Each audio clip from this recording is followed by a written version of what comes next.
Hello everyone, my name is Moira Offord and I will be doing a research presentation on anencephaly, which is a baby born without a brain. Reason why this was interesting for me was because of the background knowledge I have in obstetrics and gynecology as a surgical tech, and just the passion I have for obstetrics, gynecology, and neonatology. So let's just get into it. So what is anencephaly? Anencephaly is the malformation of the central nervous system due to a neural tube defect in which the brain doesn't fully form. So if we break up the word root, it's Greek, and the prefix "an" meaning without, and encephalos, which means the encephalon, so just baby without a brain. It can be the total or partial absence of the calvarium, the skull, and the complete absence of the brain itself, the cerebral cortex to be specific. Unfortunately, this mortality rate is 100%. Babies usually pass in utero. They can make it to childbirth. If they do, they die within a few hours to a few days. I only know on record one baby making it to 5 years. So if the cerebral cortex doesn't form, what does form? That would be the brainstem, which has to do with the midbrain, pons, and the medulla oblongata. And on top of that, the cerebellum, like an insufficient cerebellum, like not compared to like a non-encephalic baby. The cerebellum's not fully formed. And then also spinal cord. So when we say a baby born without a brain, baby still has the brainstem, like the primitive brain. So there are some risk factors, which I have listed here. Don't need to like belabor the point, but anencephaly occurs in 5 in every 1,000 births. And there is an increased prevalence in Mexico, Turkey, China, and the British Isles. So there are some environmental risk factors, believe it or not. So environmental like medications that are contraindicated, specifically anti-epileptic drugs or SSRIs. If you're taking those while pregnant, could increase the risk factor. Nitrate and pesticide exposure. Again, nitrates like cleaning products, paint thinners, spray paint, that kind of stuff gets in your system. It's just toxic for the baby, toxic for you. It increases the risk factor. And then this was a weird pearl, but in my research, it actually said like a hot sauna during early gestation or pregnancy increases your risk factor. So now some biological risk factors for the mother specifically. If the mother has diabetes or hyperinsulinemia or like an increased BMI, specifically greater than 30, that's going to increase your risk factor of having an encephalic baby. Also, if the mom is undergoing like massive weight loss or is taking weight loss diet like supplements or anything like that, any products like that, that will also increase your risk. And regardless of a chemical level, it's because you're not taking in enough nutrients to promote proper embryological development, specifically folate, which we're going to get into in a moment. So you shouldn't be like on a weight loss regimen and you're pregnant, essentially. Another thing is diuretics. If you are taking those at like a high rate or just taking them, you shouldn't be, like coffee, that can increase the risk of anencephaly. Also, so female gender offspring, what I mean by that is from the case studies, more babies that are born female are at an increased risk of anencephaly versus males when they did stats on it. So actually more female babies are born with anencephaly versus males. So before we go into the biochemical and mechanistic aspects of anencephaly, let's kind of break it down rudimentary on embryology, specifically on brain development. So neurulation is when the neural tube closes, and it's dependent on cell polarity, which we'll get into as well. But that begins around day 22, 23 for neurulation. So if we back it up, step 1 is like, a process of a neural induction during gastrulation, and that's when the ectoderm differentiates into the neural plate and peripheral surface ectoderm. So the neural plate is what the neural tube is formed from, and it's a structure posterior aspect of your trilaminar embryo, and it is the earliest rudiment of your central nervous system. Around day 19, the neural plate gets like indentations and it creates 3 primary vesicles, which you can see right here in the image: prosencephalon, which is your forebrain, mesencephalon, which is your midbrain, and your rhombencephalon, which is your hindbrain. And so basically, essentially those form around day 19, kind of like those little fissures. Around the end of week 3, the folds form on the lateral edges of the groove in the midline. So there's like folds on the lateral edge and then a groove midline, and those kind of fuse right after to create this neural tube, right? And so then around day 25 to 28, that neural tube closes and the neurulation is complete. So what is anencephaly? Anencephaly inhibits this. Now let's get into why. All right. So pathogenesis of anencephaly, we're going to go into like a nutritional as well as a genetic component. Let's start with nutritional. So when I say nutritional, I mentioned earlier that folate is important for brain development of the baby and just like the health of the baby. So I'm bringing up polymorphism MTHFR677CT. That's a big word, right? So basically, MTHFR is methylene tetrahydrofolate reductase, and that is a gene that codes for the metabolism of folic acid, and it converts 5,10-methylene THF to 5-methylene tetrahydrofluorate. So that conversion is metabolism of folic acid, and it's needed for normal brain formation in embryogenesis. So when there is a polymorphism like this mutation, it's a thermomobility of the enzyme, and it decreases the enzyme activity of MTHFR. And that is what kind of inhibits, folic acid metabolism. And by inhibiting that, you're going to inhibit neurulation, inhibit brain development, and anencephaly. So that is a nutritional aspect.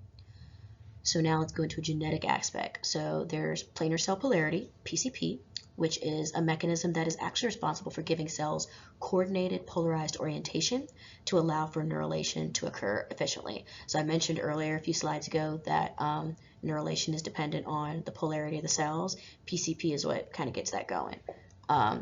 So the vertebrate embryo has two types of neuroepithelial cell division. There's apicobasal, which is the neural tube lumen and outline due to the polarity of the proteins, which allow cell-to-cell adhesion, and then planar. From that, you also have non-synonymous and single nucleotide polymorphisms that are mutations, and such as Vang-like 1 and Vang-like 2, which I kind of brought up right here. So now I'm going to go into gene mutations. I listed all of them there that are related to anencephaly, but I want to go into just a few of important ones that I think, big ones. First one is PDGFRA, which is the platelet growth factor receptor alpha. So that is a cell surface kinase receptor that is responsible for embryonic cell development and cell proliferation.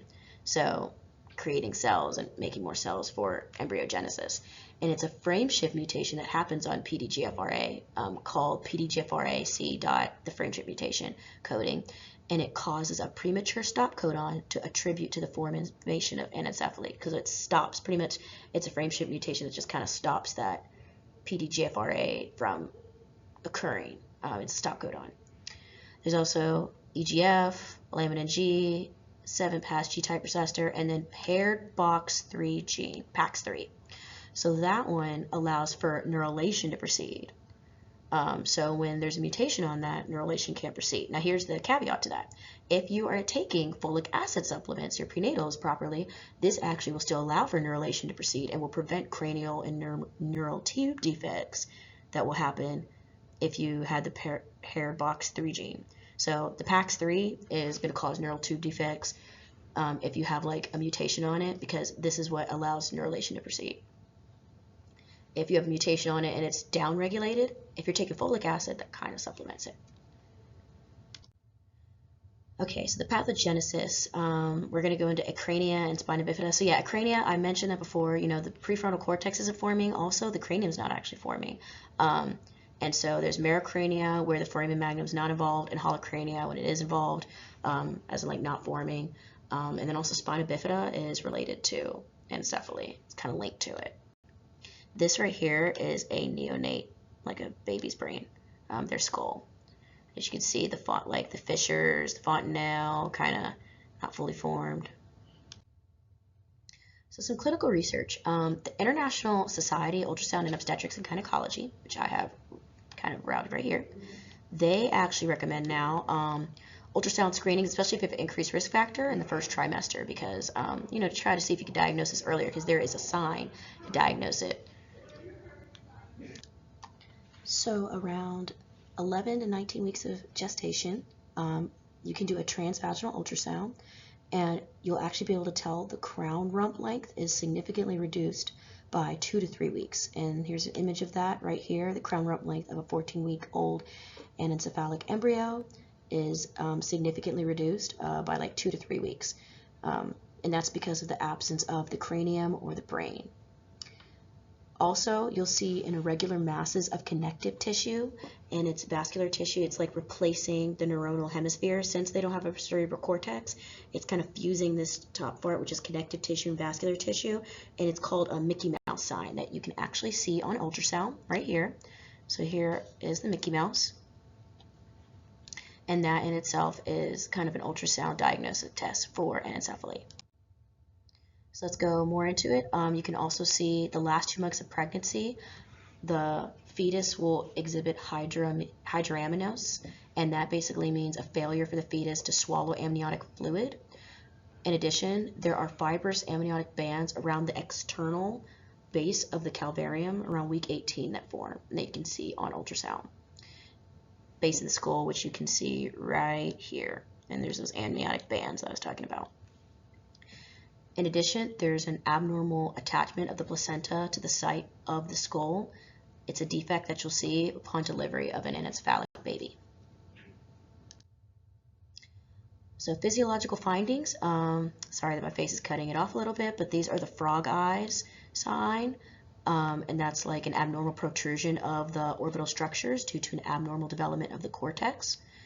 In addition, the lungs in autopsy will have features of aspiration of brain tissue because, again, like brain didn't really fully form, it's not protected by a cranium, so kind of degenerated and a little bit actually got in their lungs during embryology.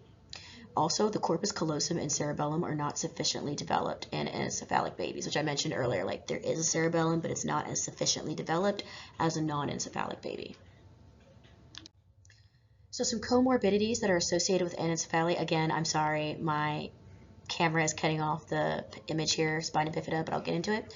So some of the comorbidities is spina bifida, a cleft palate, you see right here in this image, clubbed foot or hands, gastrocysis, kidney agenesis, kidneys don't form, an omphacele, which is like a sac, or it's called myelinomeningocele, when the spine for spina bifida is myelinomeningocele when it doesn't fully form during development. And then yes, this omphacele is that like sac of organs. So these are actually increased risk factors. Also enlarged pinnae, so right here the pinnae of the ears are enlarged.